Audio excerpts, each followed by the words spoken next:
നമസ്കാരം. മലയാളി വാർത്തയിലേക്ക് സ്വാഗതം. ജാവദേക്കർ ഇ.പി. ജയരാജ് കൂട്ടിക്കാഴ്ച വിവാദത്തിൽ ഇന്നത്തെ പാർട്ടി സെക്രട്ടേറിയറ്റ് നിർണായകമാണ്. ഇ.പിക്കെതിരെ നടപടിയിലേക്ക് പോകുമോ എന്നാണ് കാത്തിരുന്ന് കാണേണ്ടത്.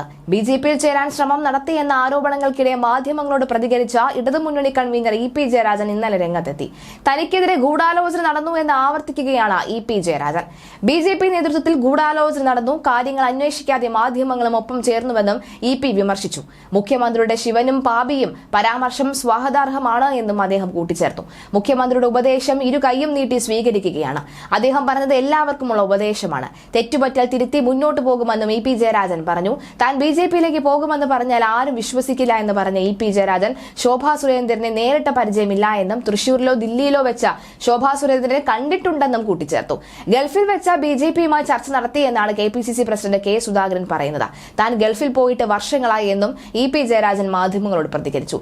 എന്ത് തെളിവുണ്ടായിട്ടാണ് മാധ്യമങ്ങൾ വാർത്ത നൽകിയത് എന്നും അദ്ദേഹം ചോദിച്ചു. അതേസമയം ഇ.പി. ജയരാജനെ ഉന്നമിട്ട് സമൂഹ മാധ്യമ പോസ്റ്റുകളുമായി പി. ജയരാജന്റെ ആരാധകരായ റെഡ് ആർമിയും പോരാളി ഷാജിയും രംഗത്ത്. കച്ചവട താൽപര്യം തലയ്ക്കു പിടിച്ച് നിരന്തരം പാർട്ടിയെ പ്രതിസന്ധിയിലാക്കുന്നവർക്കിടയിലും ഒന്നും നേടാത്ത ചിലരുണ്ട് ഇവിടെ എന്ന വരികളുമായാണ് റെഡ് വോളണ്ടിയർമാരെ നോക്കി പി. ജയരാജൻ നിൽക്കുന്ന ചിത്രമാണ് 2 പേജുകളിലും പോസ്റ്റ് ചെയ്തിട്ടുള്ളത്. മുഖ്യമന്ത്രിയാകാൻ വരെ യോഗ്യതയുള്ള നേതാവ് എന്ന തരത്തിൽ കമന്റുകളും വരുന്നുണ്ട്. പി. ജയരാജൻ CPM കണ്ണൂർ ജില്ലാ സെക്രട്ടറി ആയിരുന്ന സമയത്ത് PJ ആർമി എന്ന പേരിൽ സമൂഹ മാധ്യമങ്ങളിൽ അദ്ദേഹത്തിന്റെ വാഴ്ത്തുപാട്ടുകളുമായി നിറഞ്ഞവരാണ് ഇപ്പോൾ റെഡ് ആർമി എന്ന പേരിൽ ഫേസ്ബുക്കിലും ഇൻസ്റ്റഗ്രാമിലും ഇടപെടുന്നത്. കണ്ണൂരൻ താരകമല്ലോ ചെഞ്ചോരപ്പൊൻ കതിരല്ലോ എന്ന് തുടങ്ങുന്ന ഗാനത്തിന്റെ പേരിൽ ഉയർന്ന വ്യക്തിപൂജ വിവാദത്തിന്റെ പേരിൽ പി. ജയരാജന് വിമർശനം നേരിടേണ്ടി വന്നിരുന്നു. ഇത് സംബന്ധിച്ച പാർട്ടി നടത്തിയ അന്വേഷണത്തിൽ പി. ജയരാജൻ ക്ലീൻ ചീറ്റ് നൽകിയതിന് പിന്നാലെയാണ് PJ ആർമിയുടെ പേര് റെഡ് ആർമി എന്ന് മാറ്റിയത്. 2019 ലോക്സഭാ തെരഞ്ഞെടുപ്പിൽ സ്ഥാനാർത്ഥിയായതോടെ ജില്ലാ സെക്രട്ടറി പദം ഒഴിഞ്ഞ പി. ജയരാജന് പിന്നീട് ആ പദവി തിരിച്ചു കിട്ടിയതേയില്ല.